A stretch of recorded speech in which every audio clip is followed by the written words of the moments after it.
Welcome to Love Ed with Julie and MJ. I'm Michael Johnson, the co-founder and dean of dating at Future Marriage University, and I'm here with my lovely co-founder and the dean of awesome, Julie Johnson. That's a good one. Yay! Yes. Dean yes. of awesome. Okay, so last week we talked about how our culture treats dating like riding a bike, like it's no big deal. But what if dating was really a whole lot more like learning to drive a car? Right? It's another big milestone, driving a car. Huge thing in a young person's life. Far more complicated. I mean, really, it looks miraculous, people riding on two wheels on a bike, but most It's people... miraculous for some people. Yeah, but most people, it's pretty intuitive. You get up, okay, no big deal.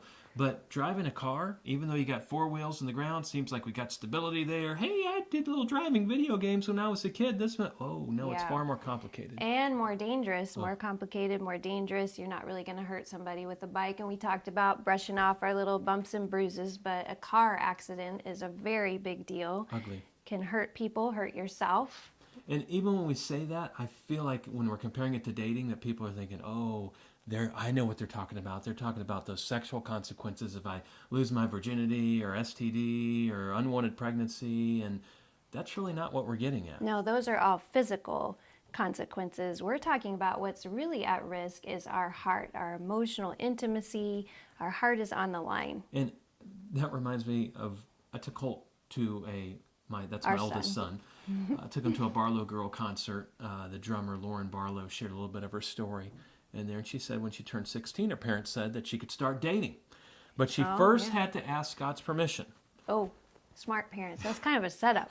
So she turned 16. She's all excited. She prays, Lord, can I do? Of course, you already know watching this. God says no.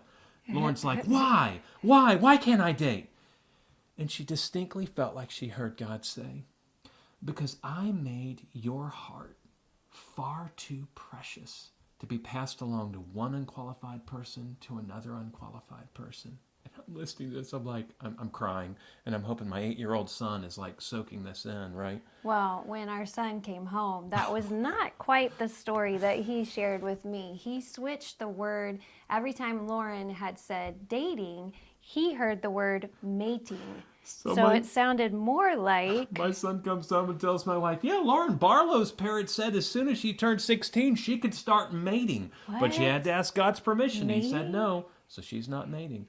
Now, we laugh about that a lot. That is a great story. But Holt's 18 now. He knows the difference between dating and mating. But here's what's not so funny. It seems like with the advent of the hookup culture, that a lot of 18-year-olds going to college today don't know the difference between dating and mating. And again, we're not just talking about, and they are severe consequences, STDs, losing your virginity, unwanted pregnancy, but we're talking about something huge. Yeah. Once again, what's really on the line is our heart. And so if the weight of responsibility of dating is that significant, similar to learning to drive a car, I want to encourage you to ask yourself the question, do I have a license to date? What should I be prepared for and understand before I really get serious about pursuing a serious relationship? And that's what we'll talk about in the next webisode of Love Ed with Julie and MJ.